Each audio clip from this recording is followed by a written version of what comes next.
कुलदीपक। कलम की कहाँ गई? लगता है किसी ने चोरी कर लिया है। जरूर इस डबल चोटी ने ही चुराई होगी। वैष्णवी, अपनी बैग यहाँ लाओ, चेक करवाओ। टीचर, मैंने कोई चोरी बोरी नहीं की। की सच्चाई पता चल गई कि वो भी दाई माँ की तरह शैतानी शक्तियों की रक्षक है। अब मुझे चिराग को उससे बचाना होगा। तुम्हारी हर हार के पीछे सिर्फ दो ही लोग हैं, तुम्हारी मम्मी और वैष्णवी। तुम्हें सबसे पहले वैष्णवी को अपने रास्ते से हटाना होगा। मैं उस वैष्णवी को नहीं छोड़ूंगा, नहीं छोड़ूंगा मैं उस वैष्णवी को। मेरी सारी ताकत और ये डाइस, इसका भी कोई फायदा नहीं मुझे। ये समय हिम्मत हारने का नहीं है चिराग। वैष्णवी पर अपनी ताकत का वार नहीं कर सकते तो उन्हें दुख दो जो वैष्णवी के दिल के करीब है। हमें अपने उद्देश्य में सफल होने के लिए अब एकत्रित होना पड़ेगा। फिर इस दुनिया में केवल हमारा राज्य होगा, केवल हमारा। तुम्हारी मम्मी ने मुझे तुम पर नजर रखने के लिए रखा है और ऐसी गलती और शरारत करने से रोकने के लिए रखा है। विद्या जी चिराग के साथ ऐसा कैसे कर सकती है? वैष्णवी से अपने ही बेटे की जासूसी कैसे करवा सकती है? जब आपको अपने बच्चे पर ही भरोसा नहीं है तो बच्चा तो अग्रेसिव और वायलेंट होगा ही। मिस्टर पुरोहित, अगर मुझे आपका सपोर्ट मिले तो मैं चिराग की हेल्प कर सकती हूँ, पर विद्या जी ने हमेशा मेरे काम में इंटरफेयर किया है। उन्हें इस बार मेरे और चिराग के बीच मत आने दीजिएगा। हमारी प्लानिंग सफल हो गई चिराग। हाँ, पापा ने वैष्णवी के पापा को फोन डाटा कह दिया कि वैष्णवी चिराग से दूर रहे और अगर कोई गलती की तो आउट हाउस से भी आउट करवा दूंगा। अभी तो सिर्फ खेल की शुरुआत है चिराग, तुम बस देखते जाओ। बहुत जल्द वैष्णवी इस घर से बाहर ही नहीं होगी, उसके पापा की नौकरी भी जाएगी और हमारे रास्ते का पहला पत्थर दूर हो जाएगा। और ऐसा कब होगा और कैसे होगा? तुम्हारे पापा ने कहा है ना कि वो वैष्णवी की दूसरी गलती बर्दाश्त नहीं करेंगी, पर बहुत जल्द वैष्णवी दूसरी गलती करने वाली है और उससे वो गलती तुम करवाओगे।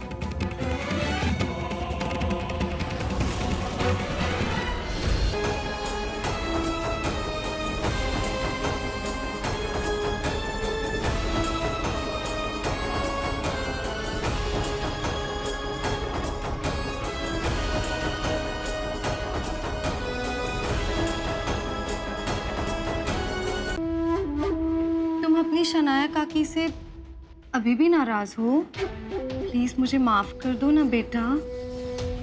तुम्हें पता है मैं अभी अभी आउट हाउस से आ रही हूँ। बहुत डांटा मैंने उस जंगली लड़की को। हिम्मत कैसे हुई उसे तुम्हें हाथ लगाने की? हाँ, अब तो अपनी शनाया काकी को माफ कर दो प्लीज। चिराग, मैं ऐसा क्या करूं जिससे तुम फिर से मुझसे दोस्ती कर लो? आई स्वेयर मैं कुछ भी करने के लिए तैयार हूँ।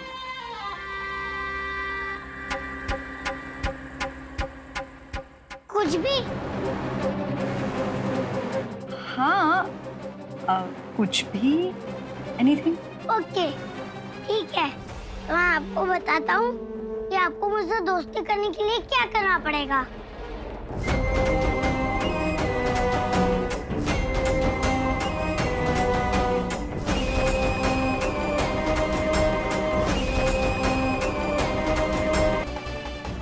मैं जानती हूँ कि चिराग के अंदर के शैतान को सिर्फ वैष्णवी काबू कर सकती है। विद्या, तुम होश में तो हो? तुम्हें पता भी है कि तुम क्या बोल रही हो? तुम देवांग को चिराग का सच बताओगे? तो आप भी बताइए मैं क्या करूं? फिर में सब लोग चाहते हैं कि वैष्णवी यहाँ से दूर चली जाए। मैं उन्हें कैसे समझाऊं कि इस घर के कुलदीपक को सिर्फ वैष्णवी बचा सकती। भाभी, सिर्फ वैष्णवी। ऐसे हिम्मत नहीं हारते विद्या। तुम्हें अम्बे माँ पे पूरा विश्वास है ना? तुम्हें लगता है ना कि अम्बे माँ वैष्णवी को लेके आई है यहाँ? तो अब अम्बे माँ ही उसे यहाँ रोकने का कोई ना कोई रास्ता जरूर निकालेंगे।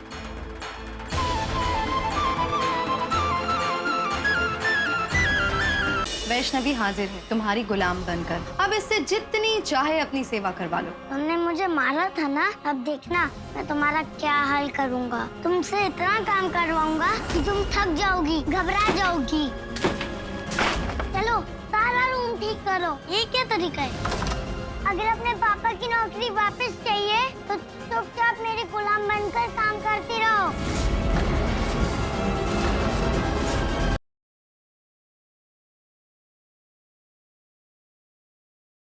ये सारी छोटी छोटी बातें हैं, ये सब ठीक हो जाएगा।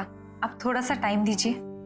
नहीं मीरा, दोस्त दोस्त ना रहा, प्यार प्यार ना रहा। सरू तो वही रही पर गोपाल वो ना रहा। अब तुम मेरी एक बात बहुत गौर से सुनो। हाँ। भाड़ में जाओ।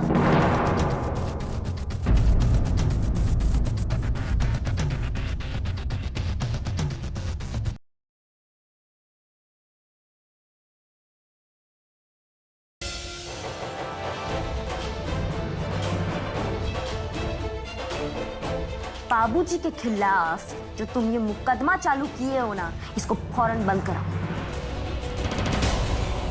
देखो दूर रहना, हम कह रहे हैं दूर रहो।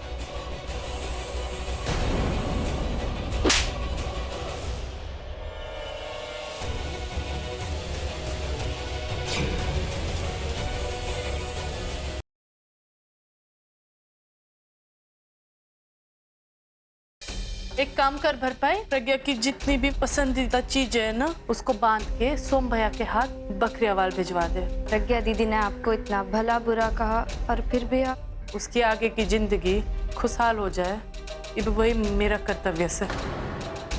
मैंने एक फैसला किया सर, आपकी शादी की जिम्मेदारी ना मैं और बड़ों मिलकर निभाएंगे।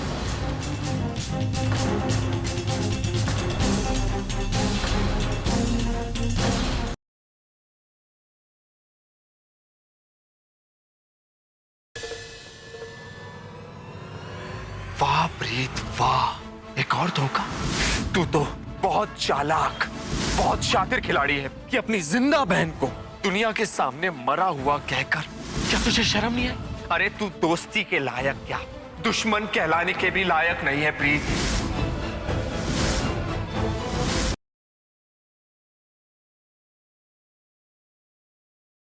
तेरे पुत्र को मैं अवश्य मारूंगा, तेरे जीते जीना सही, तेरे मरने के पश्चात ही सही। बेटी नहीं मरेगी, और वो तब तक नहीं मरेगी जब तक वो अपनी आंखों से तेरी मृत्यु नहीं देख लेती। इन्हें मारने के लिए मुझे कालकूट विष चाहिए। अब गोकुल के बच्चे मृत्यु की नींद सोएंगे।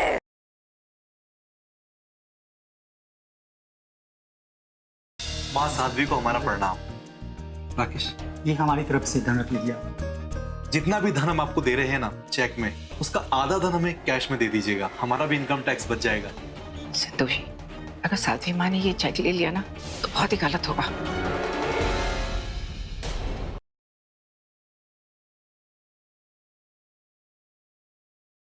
मैं अपनी बहुओं से सारा काम अच्छी तरह से करवा लूंगी और आपकी दी हुई जिम्मेदारी हमारी बहुएं बहुत अच्छी तरह से निभाएंगी, स्पेशली सुमन। भाभी क्या हुआ? सनी मुझे आज इतनी पीठ क्यों हो रही है? आप एक काम कीजिए ना, आप जाके थोड़ा सा आराम कर लीजिए। मैं भी यही सोच रही हूँ, थोड़ी देर आराम ही कर लेते हो।